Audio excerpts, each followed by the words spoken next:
روز 12 январ سال 2024 رهبران ایالت‌های تاجیکستان و قرقیزستان در مذاکرات مرزی سیمومین یتیموف و قمچبک توشیف در پی ملاقات نوبتیشان در شهر بادکند قرقیزستان اظهار داشتند که آنها به قرارهای مهم دست یافته باز 14 کیلومتر قطعه‌های باسی مرز بین تاجیکستان و قرقیزستان، مرز از همه مرکب و نزاع در آسیای مرکزی را که در سالهای آخر عرصه چندی مناقشه خونین مسلحانه با صدا کشته و زخمی شده است مشخص کردند.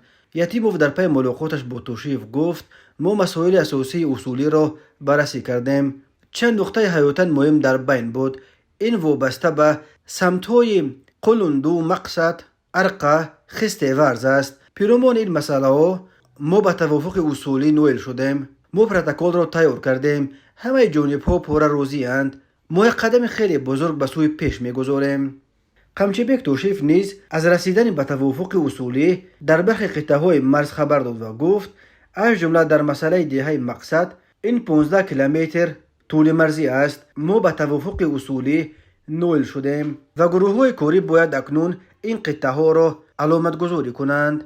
درباره اینکه این توافقات بر اساس چه گذشته‌های مشخص از جانب دو کشور به دست آمده است و مرز دو کشور در این قطعه‌های باسی از کدام خط کشیده خواهد شد، نه یتیموف و نه توشیف یگان جزئیات ندادند. خط مرز در منطقه‌های قلندو، مقصد، ارقه و رای خست ورز از همه بحث برانگیزترین قطعه‌های مرز تاجیکستان و قرقیزستان به شمار می‌روند. روز 10 январ سال 2024 وزیر کارهای خارجه ترکیه خاقان فیدان در دوشنبه در پی ملاقاتش با پرزیدنت تاجیکستان و با تکیه به سخنان امامعلی رحمان خبر داد که سازشنامه تعیین و علامتگذاری مرز تاجیکستان و قرقیزستان الکی ماه مارت سال جاری به امضا میرسد. فیدان به توافق دست یافتن دوشنبه و بشکک در مسائل مرزی را جوابگوی منفعت‌های ترکیه نامیده و گفت امیدواریم که تاجیکستان و قرقیزستان ماه مارت به بحث‌های مرزی خود نقطه گذاشته به سوی امنیت و ثبات در این منطقه قدم بزرگ بگذارند. با گذشت بیش از 30 سال سقوط اتحاد شوروی از 970 کیلومتر مرز تاجیکستان و قرقیزستان تا کنون بیش از 300 کیلومترش همچنان تعیین و علامت گذاری نشده است.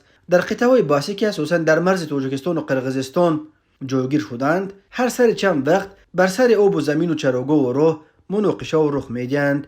این مناقشه و بعضاً به تیرپرانی‌ها می‌پیچند و باعث هلاکت مردم از دو طرف می‌شوند. در سال‌های 2021 و 2022 در نتیجه زدوخوردهای مسلحانه در مرز دو کشور نزدیک 200 نفر کشته و بیش از 700 نفر دیگر از هر دو جانب زخمی شدند.